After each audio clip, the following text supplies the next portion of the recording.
You can solve calculus equations in your head. You graduated top of your class. People ask for your advice on just about everything. But your bank account? Yeah, that's a different story. Why is it that so many brilliant minds, doctors, engineers, even financial analysts, make absolutely dumb money decisions? Well, strap in, because this is the video where we expose the harsh truth. Intelligence does not equal wealth. In the next minutes, we're going to uncover the psychological landmines that blow up smart people's finances. You'll learn why intelligence can be your biggest liability with money, how overconfidence and complexity sabotage your decisions, and most importantly, how to turn that brainpower into actual net worth. By the end, you'll not only spot your own blind spots, you'll know how to fix them. Let's rewind. Throughout history, intelligence has been revered as the ultimate success factor. Schools reward it.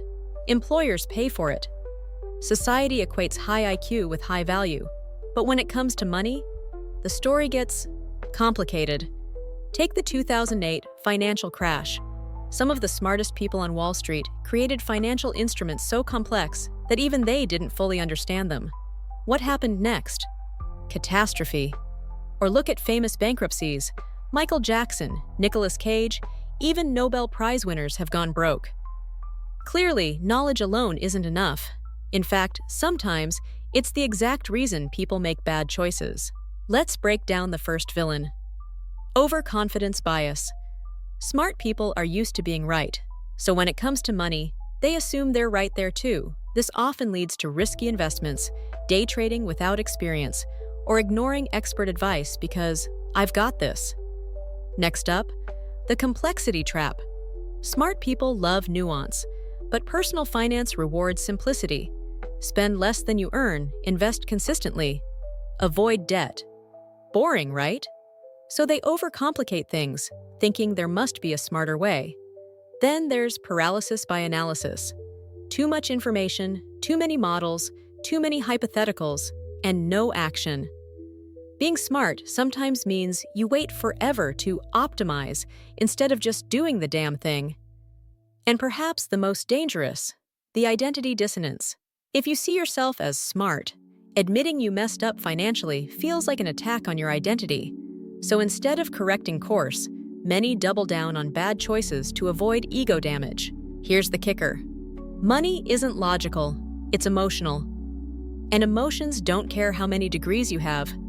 Let's look at Daniel Kahneman's research in behavioral economics. Even trained economists fall prey to loss aversion, fearing losses more than valuing equivalent gains. That's not logic, that's lizard brain stuff. Or consider the Dunning-Kruger effect. People with just a little financial knowledge often overestimate their skill and make bolder, riskier decisions. Sound familiar? Smart people also suffer from optimism bias, believing bad things happen to others, not them. So they don't save for emergencies, don't buy insurance, or put all their eggs in one sexy investment. And here's something wild. Smarter people are more likely to fall for complex financial scams. Why? Because they believe they can spot a fake. They think they're too smart to be fooled, which makes them the perfect target. Remember Bernie Madoff? His victims weren't dummies. They were lawyers, executives, and even finance professors. When ego meets emotion, intelligence gets weaponized against itself. Case study 1. The engineer who lost it all. James was a systems engineer making $160,000 a year. Brilliant with machines, terrible with money. He tried to beat the market using a custom algorithm he built in Python. It worked for 3 months. Then came a 70% portfolio wipe in a single quarter. Why? No risk management. His belief in his own brilliance blinded him. Case study 2. The Ivy League doctor with crushing debt. Dr. Lisa had 3 degrees, a private practice, and $400,000 in student loans. She invested in a luxury clinic space and took out more debt to scale. But when patient flow didn't match projections, the whole thing collapsed. Her mistake? Assuming intelligence in medicine equals business sense. It doesn't. Case study 3. The analyst, who couldn't invest. David worked in finance but never invested a dime for himself. Why? He was paralyzed by data. Every ETF, every stock, every economic cycle, he needed more certainty. He waited 10 years and missed 2 bull markets. His mistake? Perfection over progress. Case study 4, the lawyer and the Ponzi scheme. Sophia was a corporate attorney. She invested in what she thought was a private equity fund with guaranteed returns. Turns out it was a Ponzi scheme. She ignored red flags because it came from her Ivy League friend. Her mistake? Trusting credentials over due diligence. So what do you do if you're smart but broke?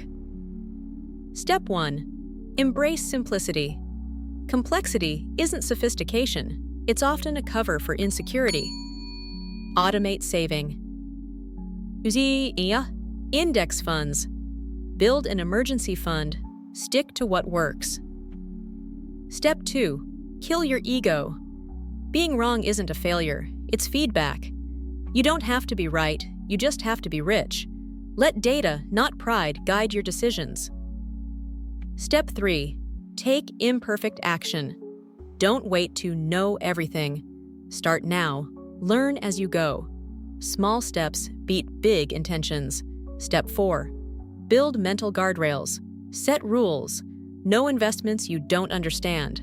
No more than 10% in speculative bets. Review your finances monthly, like a CEO. Step 5. Get accountability. Smart people hate asking for help, but a coach, advisor, or even a financially literate friend can keep you honest and grounded. Here's the truth bomb. Your brain is your biggest asset or your biggest liability. Smart people don't fail at money because they're stupid. They fail because they think they're too smart to fail. So if you've ever felt like a genius with a broke bank account, you're not alone. But today, that ends. Because the truly intelligent don't just think smart, they act smart. Subscribe, like, and drop a comment below. What's the dumbest smart money move you ever made? Let's laugh, learn, and level up together.